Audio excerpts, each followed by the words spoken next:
The Antikythera Mechanism, an ancient analog computer, was discovered in a shipwreck off the coast of the Greek island of Antikythera in 1901.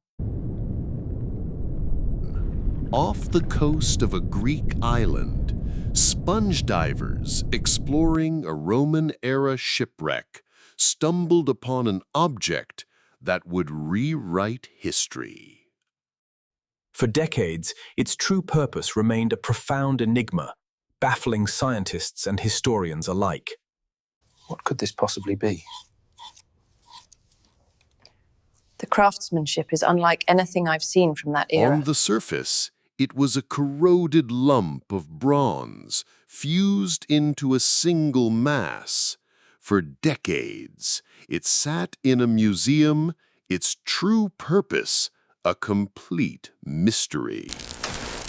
But when modern imaging pierced through the calcified layers, it revealed a breathtaking secret, a universe of impossibly intricate interlocking gears. This was no mere clock. It was the world's first analog computer, a portable cosmos of bronze that modeled the movements of the sun, the moon, and the planets.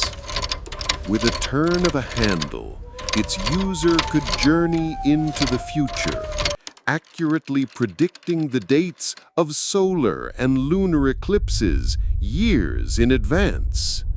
It even tracked earthly events, displaying the 4-year cycle of the ancient Olympic Games, connecting the heavens with human culture.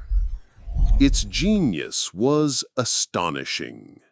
The gears perfectly calculated the subtle irregularities of the moon's orbit, a feat not seen again for over 1,000 years.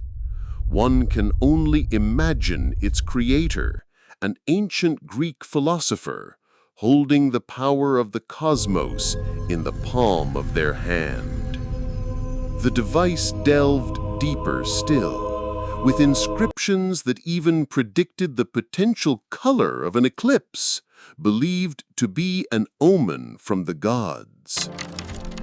From a relic of the deep to a digital marvel, the Antikythera Mechanism remains a profound testament to a lost world of ancient genius.